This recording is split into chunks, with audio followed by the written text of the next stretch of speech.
Hey guys, అందరూ ఎలా ఉన్నారు? బాగున్నారా నేను అనుకుంటున్నాను. ఈరోజు టాపిక్ ఏమంటే తిరుపతిలోనే అజ్ఫాన్కి వచ్చాను. ఏంటబ్బా ఇక్కడికి వచ్చారనుకుంటున్నారా? ఇక్కడ స్పెషల్ ఉంది. నేను ఇక్కడికి వచ్చిన వెంటనే నేను కాఫీ తీసుకుంటాను ఇక్కడ. దాని తర్వాత వచ్చేసి నేను వాల్నట్స్, బాదము, క్యాషు ఇవన్నీ తీసుకోవడానికి వచ్చాను. మామూలుగా అయితే ఇక్కడే తీసుకుంటాను. చల్లే అనేసి ఇంకా పోతూ ఖాళీ చేతులతో ఎందుకు పోయేది అనేసి చాక్లెట్స్ చూచాను. చాక్లెట్స్ అయితే రకాల చాక్లెట్స్ ఉన్నాయి.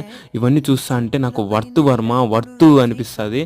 కాస్ట్ ఎక్కువ అయినా పర్లేదు అనేసి సర్లే అనేసి ఇంకా ఒక లుక్ వేసాను. అంతా మొత్తం బాగుంది, కానీ ఇక్కడ కాస్టే కొంచెం ఎక్కువ ఉంది. ఈ చాక్లెట్ ఎత్తుకుంటే 300 రూపీస్ ఉంది. మనకి ఎందుకు లేని అక్కడే పెట్టేసి ఇంకా బిస్కెట్స్ వచ్చాము. బిస్కెట్స్ కూడా 200, 300, 400 ఉంది ఒక ప్యాకెట్. సర్లే అనేసి ఒక లుక్ వేసాను. ఇదేదో నేచురల్ హనీ అంట, మళ్ళీ ఆడబెట్టేశాను. సర్లే అనేసి ఇంకా నేను క్యాష్ కౌంటర్ కాడికి వెళ్ళాను. ఎంత అయిందో బిల్ అనేసి మొత్తం చెక్ చేసుకున్నాను, అన్ని కరెక్ట్గా ఇచ్చాడా లేదా అనేసి. నా బిల్ వచ్చేసి 1237 రూపీస్ అయింది.